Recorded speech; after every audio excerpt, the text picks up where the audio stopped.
నీ పనులు నువ్వు చేసుకోలేనప్పుడు ఎక్కడుండడం ఎందుకు? మీ ఇంట్లోనే ఉండు. వెళ్ళిపో.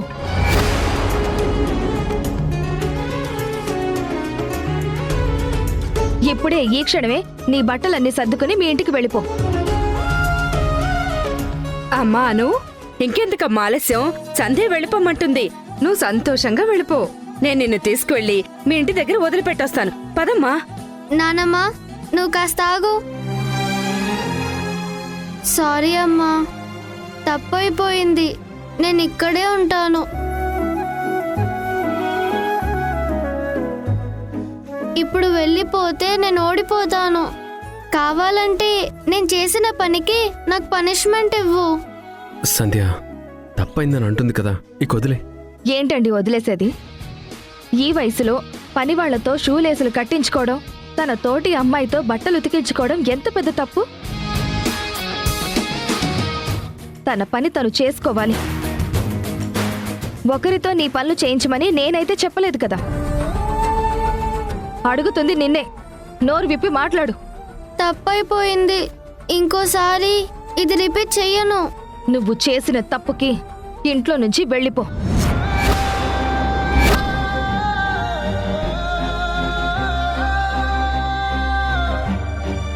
వదినా, ఈ ఒక్కసారికి వదిలే.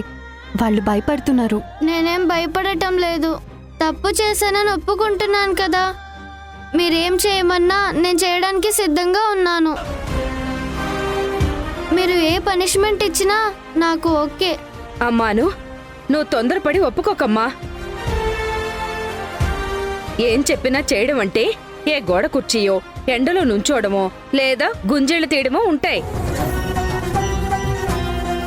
అసలే నువ్వంటే గిట్టని వాళ్ళు ఈ ఇంట్లో చాలా మంది ఉన్నారు. వద్దమ్మా, నువ్వు అస్సలు ఒప్పుకోవద్దు.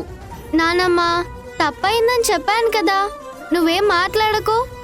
అను, బాగా ఆలోచించుకో. నువ్వు చేసిన తప్పుకి నేనేం చెప్తే అది నువ్వు చెయ్యాలి. లేదంటే ఇంట్లో నుంచి నువ్వు వెళ్ళిపోవాలి. నాకు అభ్యంతరం లేదు. సంధ్య ఇంత నొక్కి పలుకుతుందంటే ఖచ్చితంగా పెద్ద శిక్ష వేసేలా ఉంది. ఇప్పుడేం చేయాలి? నేనిప్పుడేం చెప్పినా చేస్తావు కదా? నా మాట వింటావు కదా? నువ్వు ఈ ఇంట్లో ఉండాలంటే నేను తీసుకున్న నిర్ణయానికి నువ్వు కట్టుబడి ఉండాలి.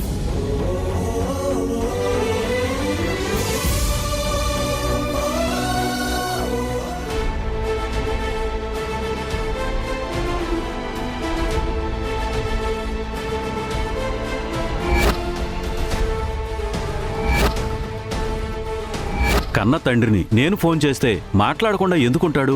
కట్టుకున్న భార్యని మావయ్య. నా పరిస్థితి కూడా అలాగే ఉంది కదా. ఇంతసేపు అవుతుంది, కనీసం ఫోన్ కూడా తిరిగి చేయలేదు. ఫోన్ చేయరని అత్తయ్యకి చెప్పాను. ఇప్పుడు అదే నిజమవుతుంది. ఆయన మారిపోయారు. రోజు రోజుకి మమ్మల్ని మర్చిపోతున్నారు.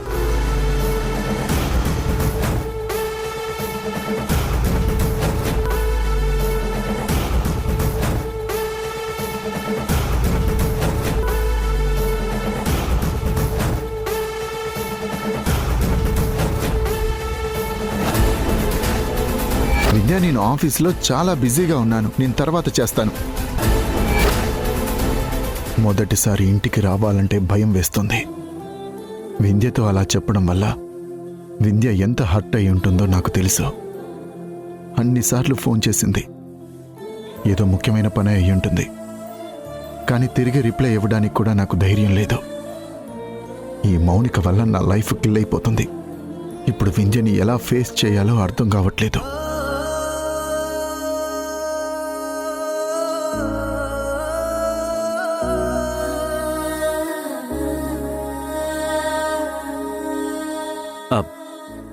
రాజేష్,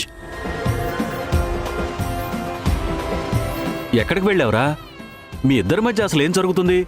వింధ్య నీ మీద చాలా కోపంగా ఉంది. తను ఫోన్ చేస్తే నేను మాట్లాడలేకపోయాను నాన్న. ఈ మధ్య వింధ్య చిన్న చిన్న వాటికి హర్ట్ అవుతుంది. నేను వెళ్ళి తనతో మాట్లాడతాను. రాజేష్,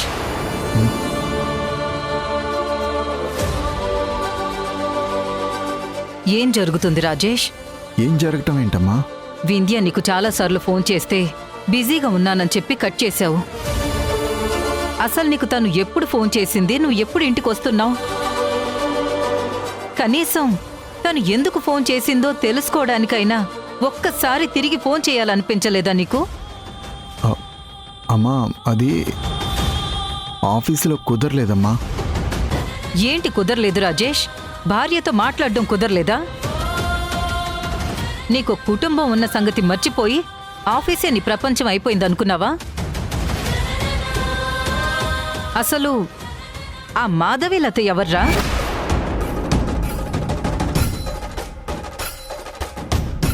మాధవీలత గురించి మీకెలా తెలుసు? తెలియకే అడుగుతున్నావురా. మాధవీలత దొరికిందని నీకు చెప్పడానికి వింధ్య ఫోన్ చేశానంటుంది.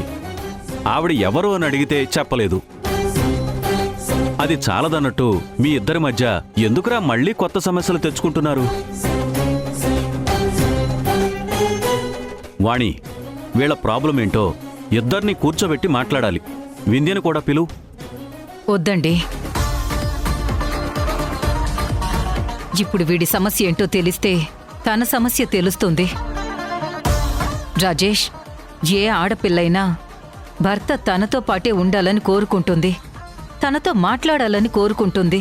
నువ్వు వింధ్యని సూపర్ మార్కెట్ దగ్గర వదిలేసి వెళ్ళిపోవడమేంటి? నువ్వు మారిపోయావని చెప్పి వింధ్య చెప్తుందిరా. నాకైతే చాలా భయం వేస్తుంది రాజేష్ నిన్ను చూస్తుంటే. మళ్ళీ మీ ఇద్దరి మధ్య ఎక్కడ కొత్త సమస్యలు వస్తాయోనని నాకు చాలా టెన్షన్గా ఉందిరా. ఇన్నాళ్ళు మా నుంచి దూరంగా మీరు అమెరికాకి వెళ్ళిపోయినా ఏదో ఒక రోజు వస్తారు అని ఆశతో ఉన్నాను. కానీ ఇప్పుడు అనుని సంధ్య దగ్గరకు పంపించారు. నువ్వేమో వింధ్యను నిర్లక్ష్యం చేసి దూరంగా వెళ్ళిపోతున్నావు. మగాళ్ళు మీ వ్యాపారంలో మీరు ఎంత బిజీగా ఉన్నా ఇంట్లో ఆడవాళ్ళని ఇగ్నోర్ చేస్తే తట్టుకోలేరు రాజేష్. అమ్మా, అదేం లేదు. ఏదో తప్పనిసరి పరిస్థితుల్లో. ఏంట్రా అంత తప్పనిసరి పరిస్థితి? ఏదైనా సమస్య ఉందా? నిజం చెప్పు రాజేష్. సమస్యం లేదమ్మా, పనిలో బిజీగా ఉన్నాను. ఎంత బిజీగా ఉన్నా నువ్వు వింధ్య ఫోన్ ఆన్సర్ చేయకుండా ఇటు నాతో మాట్లాడకుండా ఎప్పుడు ఉండవు. అలాంటిది సడన్ గా అవాయిడ్ చేస్తే ఏదో జరిగిందని అనుమానం మొదలవుతుంది. రాజేష్, నువ్వు నాకు ఒక్కగానొక్క కొడుకువి. నువ్వు వింధ్య హ్యాపీగా ఉండాలని నేను ఎప్పుడూ కోరుకుంటాను. ఏదైనా సమస్య ఉంటే దయచేసి నాతో కానీ మీ నాన్నగారితో కానీ డిస్కస్ చేయి. అమ్మా, అలాంటిదేమైనా ఉంటే నేను చెప్తాను కదా. సరే రాజేష్, వింధ్య హర్ట్ అయ్యి రూమ్లో కూర్చుంది, వెళ్ళి మాట్లాడు. అనవసరంగా గ్యాప్ తీసుకొచ్చుకుని సంతోషంగా ఉన్న లైఫ్ని పాడు చేసుకోకు. అలాగేనమ్మా, ఇంకోసారి ఇది రిపీట్ అవ్వనివ్వను.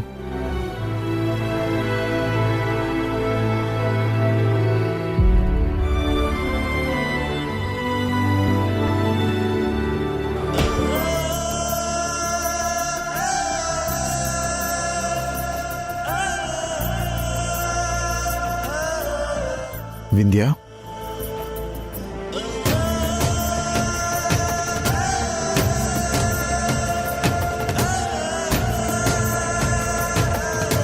ఏంటి వింధ్య, మాధవీలత దొరికిందా? నువ్వు అన్నిసార్లు ఫోన్ చేసింది మాధవీలత గురించి చెప్పడానికా? చెప్పు వింధ్య, అసలు అమ్మ వాళ్ళకి మాధవీలత గురించి ఎలా తెలిసింది? మాట్లాడు వింధ్య. ఎంత బాగా నటిస్తున్నారండి. ఏంటి ఇలా కవర్ చేయడం మీ మగాళ్ళకి కొట్టిన పిండి అనుకుంటాను. అలా మాట్లాడుతున్నావేంటి? లేకపోతే ఇంకెలా మాట్లాడనండి? తిట్టాలా, అరవాలా, బాధపడాలా, లేదా కన్నీరు కార్చాలా? ఈ పరిస్థితి చూసి నా మీద నాకే జాలేస్తుంది. నా కళ్ళల్లో కన్నీళ్లు మీకు కనబడకపోవచ్చు, కానీ లోపల నేనెంత కుమిలిపోతున్నానో మీకు తెలీదండి. వింధ్య, ఇప్పుడు ఏమైందని? ఫోన్ లిఫ్ట్ చేసి మాట్లాడినంత మాత్రాన నువ్వు ఇలా ఫీల్ అయిపోతే ఎలాగా? ఫీల్ అవ్వక సంతోషపడమంటారా? పుట్టింటిని వదులుకుని మెట్టినింటికి వచ్చిన తర్వాత ఏ ఆడపిల్లైనా తన భర్తే సర్వస్వం అనుకుంటుంది. అలాంటి భర్త భార్యని ఇగ్నోర్ చేస్తే ఆ నరకం ఎలా ఉంటుందో అనుభవించే ఆడవాళ్ళకే తెలుస్తుంది. వింధ్య, నేను నిన్నేం ఇగ్నోర్ చేయట్లేదు. నువ్వంటే నాకు ప్రాణం. ఇది కావాలని చేయలేదు. నా పరిస్థితి అలాంటిది. ఏం పరిస్థితి అండి? గుళ్ళో మాధవిలత కనిపించినప్పుడు వదిలేసి వెళ్ళిపోవడమా? నేను అన్నిసార్లు మీకు ఫోన్ చేస్తే కూడా అసలు లిఫ్ట్ చేసి 2 నిమిషాలు మాట్లాడలేనంత నిర్లక్ష్యమా? అసలు ఏంటండి ఇది? ఇవాళ మీరు నన్ను వదిలేసి వెళ్ళిన సూపర్ మార్కెట్ దగ్గరే నన్ను మాధవిలత కలిసింది. మరి ఈ విషయం నేను మీతో చెప్పుకోవాలి కదా. అందుకే మీకు మళ్ళీ మళ్ళీ నేను ఫోన్ చేస్తూనే ఉన్నాను. మీరేమో ఆన్సర్ చేయట్లేదు. పాపం సంధ్య పిచ్చిదండి. కన్న బిడ్డ బ్రతుకుందని తెలీదు. మనం ఆ బిడ్డని వెతకడానికే అమెరికా నుంచి వచ్చామన్న సంగతి కూడా తనకి తెలీదండి. నా సంతోషం కోసం దాని కూతుర్ని మనకిస్తే దాని కూతురు ఎక్కడుందో వెతికివ్వాల్సిన కనీస బాధ్యత అసలు మనకుంటుంది కదా. అసలు ఎందుకు ఈ మధ్య మీరు నన్ను, ఈ కుటుంబాన్ని మర్చిపోతున్నారు? వింధ్య, ప్లీజ్ నువ్వు అలా మాట్లాడద్దు. నా ప్రాణం పోయినా నేనెప్పుడు మర్చిపోను. లేదండి, మీరు ఒకప్పటి రాజేషే కాదు. తప్పైంది వింధ్య, నన్ను క్షమించు. ఈరోజు నేను చేసింది తప్పే. నీ కాళ్ళు పట్టుకుంటాను. అయ్యో, మీరు నా కాళ్ళు పట్టుకోవడం ఏంటండి? ఇంకెప్పుడు మీరు ఎలాంటి పిచ్చి పని చేయొద్దు. లేదు వింధ్య, నేను తప్పు చేశాను. నీ ప్లేస్లో ఏ ఆడపిల్ల ఉన్నా ఎంత బాధపడుతుందో నాకు తెలుసు. కింద అమ్మ కూడా బాధపడుతుంది. తప్పనిసరి పరిస్థితుల్లో నేను ఫోన్ ఆన్సర్ చేయలేకపోయాను. నేను నీకు దూరం అయిపోతున్న ఫీలింగ్ ఎప్పటికీ రానివ్వకు వింధ్య. నువ్వు లేకపోతే నేను బ్రతకలేను. దయచేసి ఒక్కసారికి క్షమించు. మనము మాధవీలత దగ్గరికి వెళ్దాం. సంధ్య గారి గురించి నువ్వెంత ఆలోచిస్తున్నావో నేను కూడా అంతే ఆలోచిస్తున్నాను. తన దగ్గరికి తన కూతుర్ని చేర్చాలి. మాధవీలత ఎక్కడుందో నాతో చెప్పు వింధ్య. చెప్తాను, పదండి. ముందు మనం వెళ్ళి మాధవిలతని కలుద్దాం. పద. ఏంటి ఆవాలు తీసుకొస్తున్నావు? ఇప్పుడు ఈ ఆవాలు తాలింపు వేసి వంట చేస్తావా? అమ్మా, వంట చేస్తే కిచెన్లో చేస్తుంది కానీ బయటికెందుకు తీసుకొస్తుంది? అది కూడా నిజమేలే. మరి ఆవాల డబ్బా, పెన్ను, పేపరు ఇవన్నీ ఎందుకు? అను, ఈ ఆవాలు ఒక్కొక్కటి ఏరి ఈ ఖాళీ డబ్బాలో వేస్తూ నువ్వు లెక్క పెట్టాలి. అది ఈ పేపర్ మీద రాయాలి.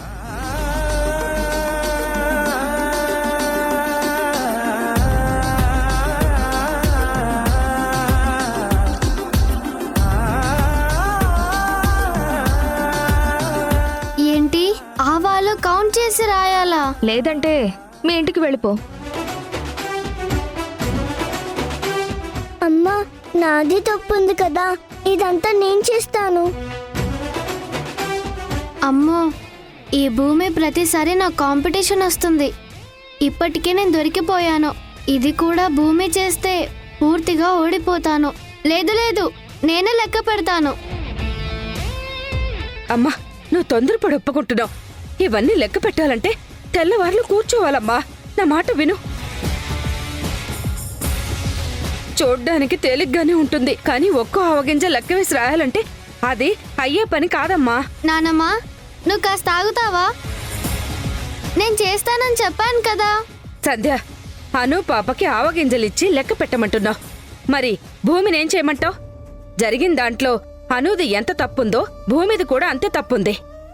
ఇది కావాలనే అను బట్టలుతికి తన నిరికించి తిట్టించింది. ఇదంతా తను గ్రేట్ అనిపించుకోవడానికి చేస్తుంది. ఏమే భూమి, ఇదంతా నువ్వు కావాలనే చేసింది కదా, నిజం చెప్పవే. నేను చేసింది తప్పే, కానీ అను సిస్టర్ని ఇరికించడానికి నేను ఈ పని చేయలేదు. నాకు ఈ పనులన్నీ అలవాటే కదా.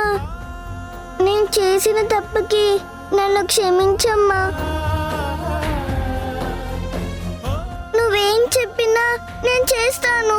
నేను ఎవరి బట్టలు వాళ్ళు ఉతుక్కోవాలి అని చెప్పిన తర్వాత కూడా నువ్వు అను బట్టలు ఉతికావు కదా. ఈ రోజు మొత్తం నువ్వు నాతో మాట్లాడకూడదు.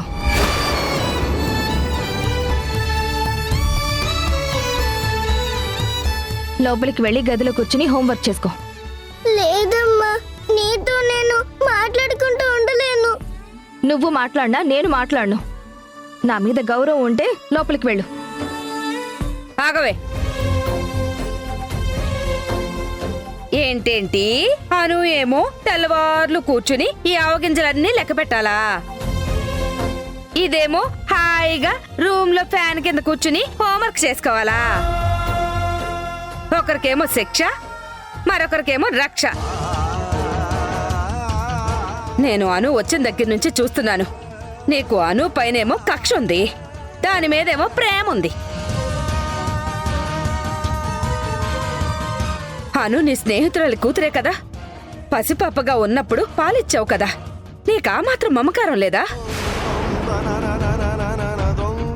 నీకు ఇద్దరిని సమానంగా చూడటం చేత కానప్పుడు అను పాపని ఇంట్లో ఎందుకు పెట్టుకున్నావు? అత్తయ్య, నాకిద్దరు బిడ్డలు సమానమే. నాకు అను వేరు భూమి వేరు కాదు. మీరే అనవసరంగా భూమి వేరు అను వేరు అని వేరువేరుగా చూస్తున్నారు. తప్పు చేసినప్పుడు ఇద్దరిని నేను ఒకే విధంగా శిక్షిస్తాను. మీరన్నారే భూమిని ఒక విధంగా అనుని ఒక విధంగా శిక్షిస్తున్నాను అని. ఒక రోజంతా భూమి నాతో మాట్లాడకుండా ఉండాలంటే అది ఎంత బాధపడుతుందో నాకు తెలుసు. దానికి తోడు ఈరోజు అను బట్టలు ఉతికింది, ఆల్రెడీ పని చేసింది. అలాంటి భూమికి నేను మళ్ళీ పని చెప్పలేను. దయచేసి నేను పిల్లలిద్దరినీ వేరువేరుగా చూస్తున్నానని మీరు భేదాభిప్రాయాలు తీసుకురావద్దు. అమ్మా, ఎందుకు ప్రతిసారి ఏదో ఒక సమస్య తెచ్చి పెడుతూనే ఉంటావు? సంధ్య ఏం చేసినా దానికి ఒక అర్థం ఉంటుంది కదా. అన్నయ్య, అమ్మ మారదు. ప్రతిసారి భూమిని ఏదో ఒకటి అనడం, ఏదో ఒక గొడవ చేయడం అమ్మకు అలవాటైపోయింది. మీ ఇంట్లో ఎప్పుడు చూసినా మీ అమ్మ మాటలే బయటికి వినపడతాయేంటి అని ఇరుగు పొరుగు వాళ్ళు నన్ను అడుగుతుంటే తల తీసేసినట్టుంటుంది. అంతేలేవే, అలాగే ఉంటుంది. ఇప్పుడు ఈ అమ్మ మాట నీకు కాకి అరుపులా వినపడుతుంది. మీరెలాగూ నన్ను అర్థం చేసుకోలేరు, కానీ వింజు కడుపున పుట్టిన ఈ బంగారు తల్లిని ఇంతలా బాధ పెడుతున్నారనే నా బాధ.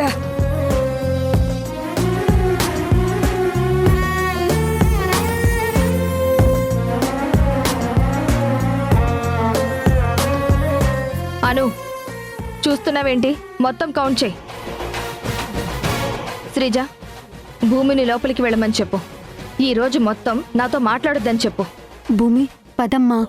అమ్మ మాట్లాడకపోతే నాకు అదలా ఉంటుంది.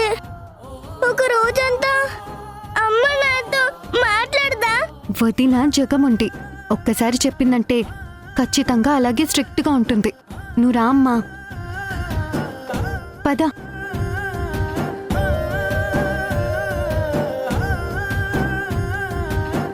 మీరు రండి.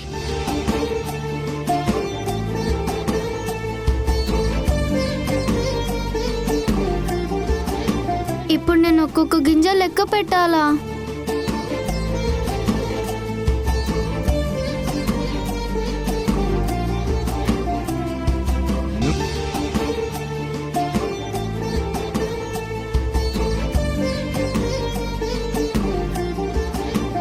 One, 2, 3, 4, 5.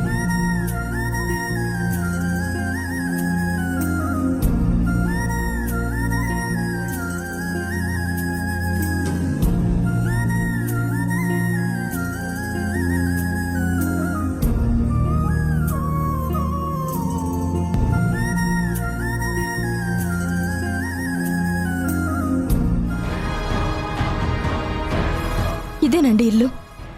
నేనెంత అడిగినా సరే పాప గురించి ఏమీ మాట్లాడలేదు. జరిగిందంతా చెప్పిన తర్వాత కూడా మీ పాపని తిరిగిస్తానని తన నోట్లో నుంచి ఒక్క మాట కూడా బయటికి రాలేదు.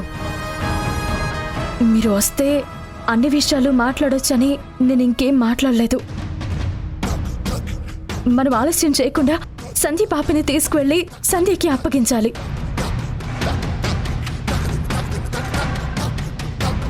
సార్ నమస్తే సార్. నమస్కారం. మాధవీలత, మా వింధ్య చెప్పింది ఇన్ని రోజులు నువ్వు మా చుట్టుపక్కల తిరుగుతున్నా మాకు కనపడలేదు. నీకోసం ఎంత వెతికామో తెలుసా? నీకు క్యాన్సర్ చివరి స్టేజ్ అని చెప్పారు. ఇప్పుడు ఎలా ఉంది? సార్ ఈ విషయాలు మీకు నువ్వు ఫేస్ టు ఫేస్ ఎదురుపడలేదు తప్ప నీ గురించి అన్ని విషయాలు తెలుసు. ఇంతకీ మా సంధ్య గారి కూతురు ఎక్కడుంది? ఏంటి మా సంధ్య కూతురు గురించి అడుగుతుంటే ఏం మాట్లాడడం లేదు? మాకు ఆ పాప కావాలి. తన కోసమే వచ్చాం. నీ నుంచి పాపని దూరం చేస్తున్నావని నువ్వు బాధపడకు. నీకు తప్పకుండా న్యాయం చేస్తాం. ఎవరి బిడ్డ వాళ్ళ దగ్గర ఉండాలి కదా. ఇన్నాళ్ళు పెంచుకున్న బిడ్డ దూరం అయితే నువ్వు బాధపడతావు.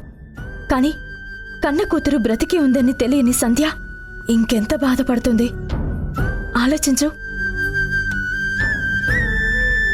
ప్లీజ్ పాపని తీసుకురావా. ఎక్కడుంది? లోపల ఆడుకుంటుందా లేదా స్కూల్కి వెళ్ళిందా? పాప లేదు మేడం.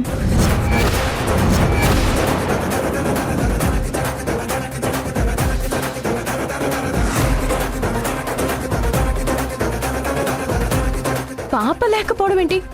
హాస్పిటల్లో పనిచేసే ఆయా భర్త నీ చేతులకి పాపనిచ్చానని క్లియర్గా చెప్పాడు. ఆయన చెప్పింది నిజమే. నేను 5,000 ఇచ్చి మీ సంధ్య కూతుర్ని తీసుకున్నాను. నాకు ఆవిడ ఎవరో ఏంటో తెలీదు. ఆ బిడ్డని తెచ్చుకున్న తర్వాత మమ్మల్ని దురదృష్టం వెంటాడింది. ఏం మాట్లాడుతున్నావు? పాప సేఫ్గా ఉందా లేదా? ఏం జరిగిందో చెప్పు. తెలీదమ్మా. పాప ఎక్కడుందో కూడా నాకు తెలీదు.